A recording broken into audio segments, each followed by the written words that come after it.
Hey guys, welcome to Fantasy Labs. This is Brian. I'm here with Peter Jennings, aka CSU Ram 88, and Colin Davy. We are continuing our series where we go over our lineups from the PGA Eagle. This is a $5 entry 3-max tournament, and we talk about our lineups, our thought processes on how we built them, and then we give each other some feedback and probably make fun of each other a little bit for our picks. Tough week last week at the Memorial, highlighted by the fact that DJ and John Rahm, two really chalky, safe picks. We thought both missed the cut. I'm going to go ahead and share my screen just so we can look at the ownership dashboard. Here we go. So this is from last week. The things we're really concerned about here is, like the $4 and the 30. Like these are the weekend tournaments. So that's why DJ is so low. But if we sort by volatility here, we could see that DJ was zoned in a massive number of contests. He was up around 50% in the higher stakes. And then we have some guys here. Ryan Moore obviously it didn't end up making the cut either. Ben On was pretty chalky. He ended up making the cut. Billy Horschel. So it ended up being a little bit chalky. Jason Duffner, Ricky ended up playing really well. But some of the really notable chalk, whether it's DJ, Rahm, Horschel, those guys missed the cut, which really made lineups interesting. Colin, I'm going to kick to you and let you go over your three lineups here. I think that there are a couple definitely surprises in there we'll talk about in the course of lineup construction. I feel like this is just going to be an airing of grievances week for like everything that didn't pan out. Mm-hmm. Going back to that ownership, I thought DJ was going to be clear cut the chalkiest. And so I basically faded him. So there were like three guys that featured heavily in most of my lineups across the board this week. John Rahm, Ryan Moore, and Emiliano Grillo. I thought the way that it played out was that DJ was chalk, and that was going to be like for sure. So I had Rahm and Spieth as being very similar, like projected ownership, and I think that was the biggest mistake that I made. Because you can see here, Rahm ended up being like 37, Spieth ended up being 14 or something ridiculous. I know that it's kind of results-oriented to say like pick Spieth over Rahm, but like the ownership on Rahm versus Spieth is so off for me that like that's the biggest mistake that I'm going to try to review. But like, why was Rahm so heavily owned over Spieth? Pete, what would you have had ownership for Rahm versus Spieth going in? Who would you have had favored? How much? I would have had Rahm, but maybe 5-10%, not 20. That's kind of what I would have thought.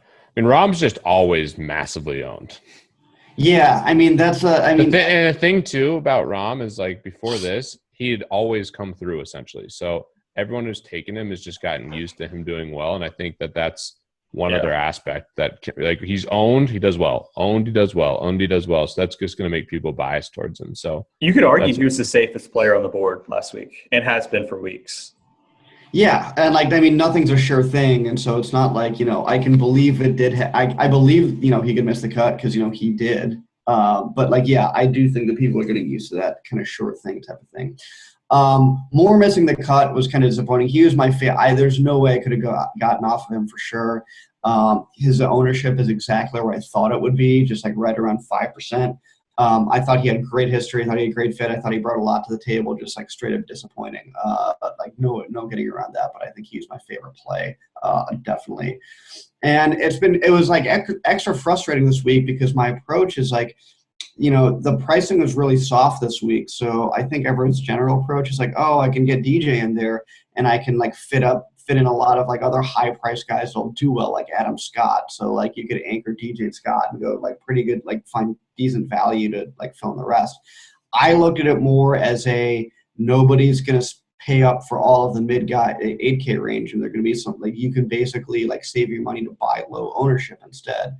And there are three guys that I've thought fit the bill really well on that this week: Grillo, Dirt McGirt, and Jason Duffner, who tiltingly, it's one of those where like I had a decent amount of him, and like I would have thought he was a great play at like 7% ownership. The fact that he was a 4, just the leverage was huge, and so like I had him in a decent number of lineups, The problem is they all had Rahm and Moore, so like they never got anywhere close to cashing. So it's like that feeling of like you do the hard part right, where you pick a low-owned winner, so you have all the leverage that you want, and there's just nothing else in any of the lineups that were cooperating. Lucas Glover, I thought, was also just like I look at these lineups, and all I really look at, like, frankly, is like, did I get the ownership right? Because I think like that's the far more it's the easier thing to predict relative to everybody projection relative to range of outcomes. I'm happy that I kept my ownership low aside for Rahm. Like if I basically subbed in Spieth for Rahm like everywhere, I don't think it would have made a difference that much, just because like no one else did their part. But yeah, I was very like heavy on the 8K range between Duffner, McGirt, and Grillo to kind of keep ownership down. And his names like Adam Hadwin and Pat Perez, who I thought like had decently low own. Kyle Stanley was another one that I was really happy about, that had like decent finish, low own. It's just like needed to put all the pieces together. But like when Moore and Rahm are making the cut, I don't think there's anything I can do. And like Rahm is the only, I think, mistake that I could really see for sure. Potentially in the lineup construction. I don't know, Pete, what do you think about the core here that you can? Yeah, you did a way better job than me. I mean, I got to focus on this in the future. My process, not to make it is an excuse, so I shouldn't say that. It's an excuse, but I need to be better. Is I just kind of fire in these teams like the last bit just to get in guys, and I just pick the guys I like the most. And a lot of times that ends up being relatively chalky guys. So identifying guys, especially in this format, that are going to be contrarian is important. I kind of mixed and matched a couple guys, but my ownership is awful relative to yours. So I think you did a good job in that regard. And I like the call. I mean, Ryan Moore that's a pretty surprising result for him. Yeah, definitely. Yeah, Colin, I liked your Kyle Stanley pick. I've sort of noticed that anytime like a chalky value guy really disappoints and misses the cut, like the prior week, he's always just lower owned than usual the next week. So Stanley obviously disappointed 2 weeks ago. And then you got him at 6% ownership this week, and obviously performed well. So that was a good call. I am curious about the Ryan Moore. I mean, he missed the cut, but there were also other guys that I would have thought that maybe you would have been a little bit higher on, like Rafa and like Pat Perez, especially at 6'8", seemed a little bit better play than Moore. What were your thoughts, Colin, there on like Moore over Perez? It was both ownership and like outcome. I think Perez, like I had like as like basically being a little like 3% owned high. I had him projected at like 3% higher than Moore, and I did have him in one of these, so we can actually see like you can see the contrast, right? So like the fact that they were the same, like all else being equal, I'd still probably prefer Moore a little bit. I thought Pat Perez was going to come in around like 8 or 9%. Because he's been so chalky the last couple of weeks that I thought some of that would carry over. I was surprised to see him under 7%. I thought it would be higher than that for sure. But like I did have a decent amount of Perez. I just thought Moore was like, if you gave me both of them heads up, I would have taken Moore for sure. Interesting. Okay. Yeah, I mean, it's obviously tough. Like the one thing you could say is like anytime you get a low-owned winner like Duffner, and then it's like disappointing, it's like, all right, maybe I should have gone chalkier around him, but you went chalky around him, and you did, and Rob just missed, like that. I don't think you had a bad process this week. I think it's just sometimes luck's not on your side.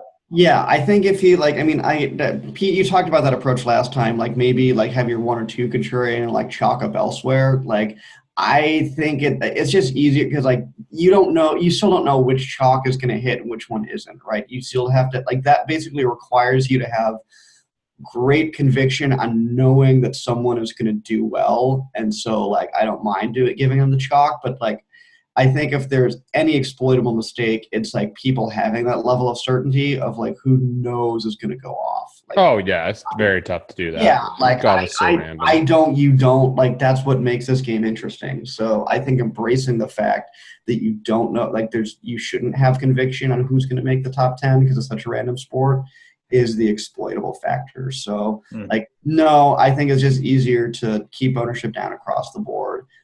Except maybe at the higher end where like chalk is, unavoidable. Yeah. I mean, it's like baseball, like Mike Trout can go over 4, even though he's the best player in the world. I mean, just sports inherently have variance. Yep. some have more than others, but even a Rom can miss a cut. Sometimes there is a value guy so mispriced that it's fine, but like, Yeah, it just depends. But I agree with that overall. Yeah.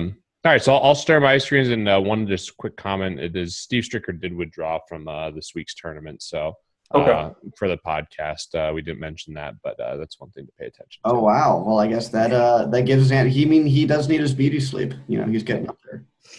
So you guys should be able to see this now. Here are my shit teams. This is the team that I think used in a lot of cash games, so I need to figure out how to be better about sorting these out. Horschel obviously was a miss, but this was a very chalky team across the board. I believe this was one of my main. All I see is like the double-digit ownership numbers. And yeah. I don't even need to look at who they are. And Hey, I had two of them here though. I have Griot and Swafford. Hey, Swafford's pretty good. Yeah, Swafford's fine, but Rom, Byung-Hun On. I think I had On in all three lineups. On was the easiest fade of the week for me. Yeah, I had On in all three. I had Steele. This one has Schwartzel and Griot, so I was on the same page as you with Griot, but this is a spot where my lineups aren't great. I went with just basically all the chalk right here, so. Yeah, just like nothing. I don't even care like if you got top 15 with any. No, they're just crap lineups in the Eagles. I just made them very quickly. So in the future, in the 33 this week, I was more chalky than usual. I just went the small range of guys. But one thing, Adam Scott, I had at 68%. I actually felt pretty good about that, given his ownership. I tried to make that less weighted around DJ and Rom, which ended up working a little bit. The issue was Matsuyama was heavily owned as well, and I didn't really have any guys that were super low owned outside of Griot, who was okay, and I had some Schwartzel and some Swafford who were low owned, but overall just way too much chalk. Byung-Hun On, regardless of the result, was definitely too much of a chalky play. I don't know. Even with Adam Scott, though, I thought he was gonna. I had him projected as like definitely like one of the top. I mean, he was gonna be up there for sure. He didn't end up being like a super high end one though. I thought he was gonna be somewhat owned, but it was hard to make lineups with Rom and DJ and some of these other guys and fit him in. So. Oh yeah, well that's the trick. Just like don't put DJ in your lineup. That's what I was trying to do with some of my $33 tournaments, which I felt better about my process there than the Eagle. I need to make sure that I sort through these $5 tournaments beforehand. It's just hard when you're balancing the. But did most of your DJ lineups have Rom, or your non-DJ lineups have Rom, Pete? Yes, some of them, but a lot of them had Matsuyama Scott. So that was kind of what I differentiated with. So I had a ton of Matsuyama. I had Scott 68%, I think, in the $33, and Matsuyama really heavily owned as well. So my core was like those two, Griot. Scott for sure. Yeah. I had a lot of Griot and On, and that's the one. And Finau, too, which was obviously he was very heavily owned. So the key was figuring out kind of some of these different guys that might have been lower owned, and that's what I really need to nail this week. So in the future, I need to give myself a better chance, and the only thing I did well this week is I actually got in, unlike Brian. So I'm normally that guy, so I had to throw shade at Brian. I've how many times have I missed it? Like 2 or 3 times. The only one who's held strong and getting in is I believe Colin. My absence has been impeccable. Yeah, that's true. Yeah, I mean, I think one thing that stands out before we would leave is that it was really hard to be contrarian among the top guys, just because there's so many low-owned guys, whether it was Ryan Moore or Ben On or Pat Perez, or I mean, like any of these guys, I mean, they weren't super, low owned either. But because there were so many probably mispriced guys in like the 65 to 7K range, it was so easy to fit these top guys that it sort of just like distributed ownership among like the DJs and the ROMs and the Spieths. So like none of these guys were lower than 15% owned. So Colin, I think it's like when there's so many lower mispriced guys that like you really just have to like get down to the 8K range to really find like an ownership advantage. I mean, that it seems like it's like a results oriented thing because Duffner is in the 8K range, but like if you know all those guys are going to be 15, like you really have to get down lower and really go super balanced. Yeah, that's exactly what you're doing. You're basically buying low ownership because like I think the second order effect is like no one's going to be on the 8K range, and so like that's why I was really heavy on Duffner, McGirt, and Griot this week. I think that's what you do when there's an abundance of value because everybody's going to say like, "Look at the baller lineups I can put together," and just like ignore an entire mid-range swath of the field. I think that's where you start targeting, get your ownership down. Yeah, roster construction is definitely the best way to do it because you can get guys for relatively good value with different roster construction. So totally with that. Got to make a better effort this week. We're all in, and hopefully we'll have more leverage plays. I don't want it to. Oh, let's do like a side bet. Let's do a side bet for the Eagle. If you have an Eagle lineup with more than like 4 players with double-digit ownership, I don't know. It depends on like how. I got to figure out how to not get my cash game team in there because I always. I want to have like some sort of not like figured out ownership prop bet side bet, like just like what's the.